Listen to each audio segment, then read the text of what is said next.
morning, students. So today we are going to discuss a new topic, inverse of a relation. It is very easy, students, no need to worry. Okay, so let's start our definition.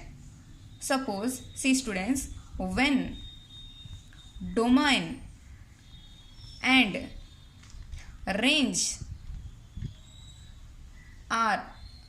of a relation are interchanged, then the new relation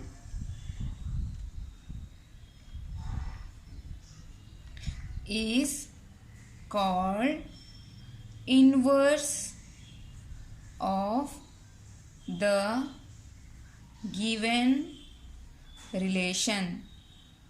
Okay now students, see, when domain and range of a relation are interchanged, then the new relation is called inverse of the given relation. So here what happened, domain and range. So what do you mean by the domain?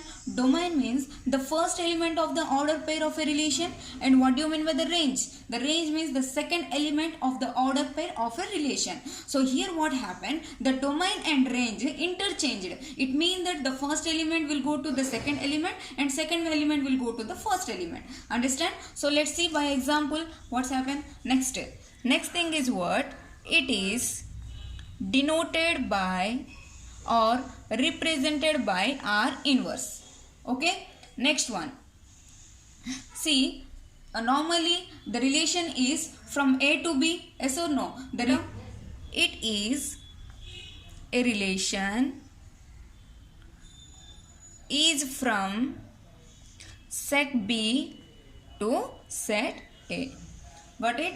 Next, it is defined as R inverse is equal to B comma A such that A comma B belongs to R. Okay, you cannot understand like this. I will explain with example. Okay, then only it is easier to understand. So see students, here suppose let us take one example.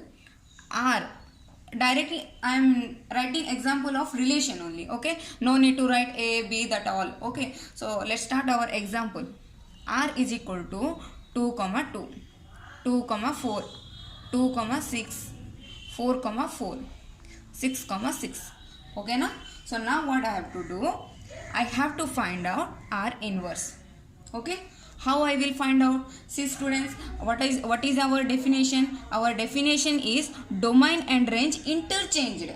Domain and range interchanged. It means that this is our domain, this is our range. We have to interchange. So 2 comma 2 only. Here also interchange 4 comma 2. Here also interchange 6 comma 2, 4 comma 4. 6 comma 6. This is only our answer. It's very easy. Just we have to change our domain to range, range to domain. Over. Got it? So here see, what is the domain range?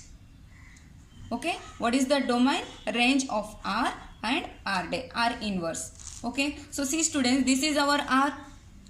So here, what is the domain? The first element of the order pair, 2, 4, 6. So we cannot write like this. How we have to write? 2 comma 4 comma 6. The set of first element of the order pair is called as a domain. So now write down range. So what is our range? Our range means the second element, 2, 4, 6, 4, 6. So I can say that 2, 4, 6. Got it?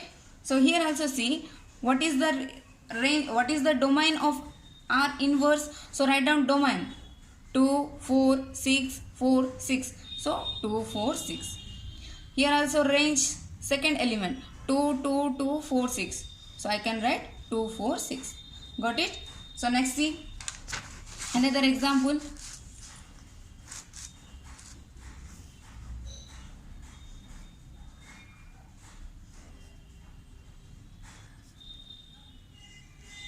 I think this example is better to understand. So see, find out R inverse. How can I will find out the R inverse? I just have to change the domain to range, range to domain. So 4 to 2, 2 to 4. 2 comma 4. Next 3 comma 9. Next 4 comma 16. Got it? So now can you tell me what is the domain and range of the R? So domain of R and range of R. So see students, here domain of R, first element 4, 9, 16.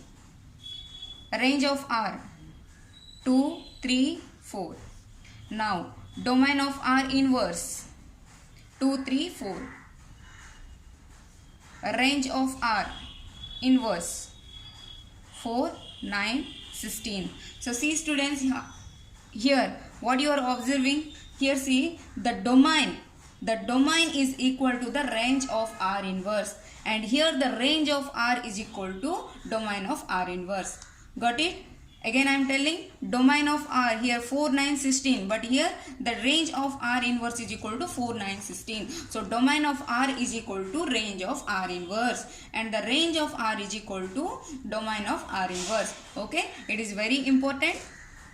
That is, domain of R is equal to range of R inverse. Another one is what?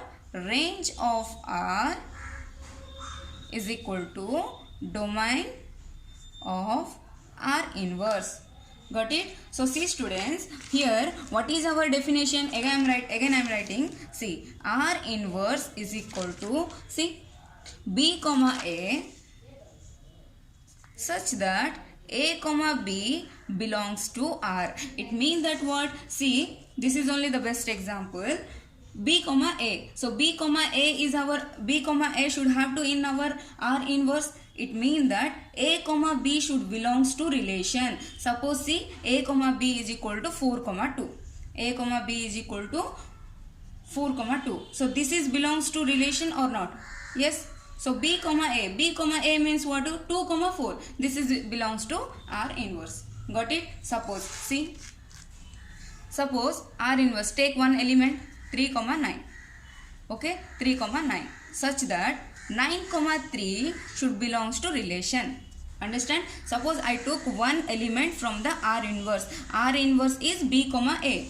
R inverse means B comma A. So B comma A means I will take one element 3 comma 9, such that B comma A, here what? A comma B. So 9 comma 3 is belongs to R. Now check 9 comma 3 is belongs to R or not? Yes, 9 comma 3 is belongs to R. That's why this condition is satisfied. Take another element. Suppose 4 comma 16. I will take 4 comma 16. 4 comma 16 such that A comma B. 4 comma 16. So B comma A is equal to 4 comma 16. So A comma B is what? 16 comma 4 belongs to R. Let's check 16 comma 4 is belongs to R or not? Yes, 16 comma 4 belongs to R. So this condition is satisfied. So here we have to check that the domain of R is equal to range of R inverse, and the range of R is equal to domain of R inverse. This is only very important. Okay, next thing, what we have to do to get R inverse? Nothing, just we have to do that. We have to just interchange domain to range and range to domain. Okay, and normally the relation is from set A to set B, but here from set B to set A. Got it?